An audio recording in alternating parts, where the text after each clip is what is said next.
নমস্কার বন্ধুরা। ২০২৬ পশ্চিমবঙ্গ বিধানসভা নির্বাচনের ডিউটি নিয়ে অত্যন্ত গুরুত্বপূর্ণ এবং স্বস্তিদায়ক নির্দেশিকা জারি করেছে নির্বাচন কমিশন। বিশেষত যারা পোলিং অফিসার হিসেবে কাজ করবেন তাদের জন্য খুশির খবর নিয়ে হাজির আমি শিবরাম সরকার। আপনারা দেখছেন নিমতিদা দর্শন। বন্ধুরা, ভোট শেষ হয়ে যাওয়ার পরেও বুথে ঘন্টার পর ঘন্টা আটকে থাকতে হতো, কিন্তু নির্বাচন কমিশন ২৭শে এপ্রিল নির্দেশিকা জারি করে আমূল পরিবর্তন এনেছে। আজকের এই প্রতিবেদনে বিস্তারিত জানাবো যে কাদের বুথে অপেক্ষা করতে হবে আর কাদের অপেক্ষা করতে হবে না। আসলে ২৭শে এপ্রিলের যে নতুন সংশোধিত নির্দেশিকা, ভোট পর্ব শেষ হয়ে যাওয়ার পর প্রিসাইডিং অফিসার বা first polling, second polling, third polling অফিসারদের বুথে আর অপেক্ষা করতে হবে না। আগে নিয়ম ছিল সেক্টর অফিসার এসে ওয়েব ক্যামেরা না খোলা পর্যন্ত কাউকেই বুথ ছাড়ার অনুমতি দেওয়া হয়নি প্রথম দফাতে।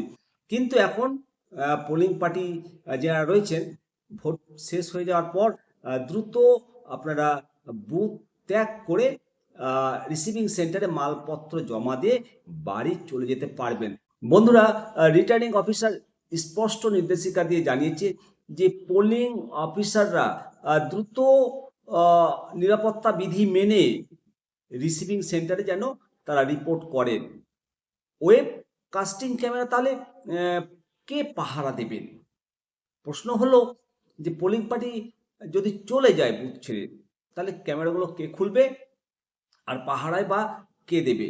নির্বাচন কমিশন জানিয়েছে যে সেক্টর অফিসার না আসা পর্যন্ত বুথের নিরাপত্তার দায়িত্বে থাকবেন বিএলও, ভোটার অ্যাসিস্ট্যান্ট বুথের কর্মী এবং বুথে মোতায়েন পুলিশ কনস্টেবল বা কিউ ম্যানেজমেন্ট স্টাফ।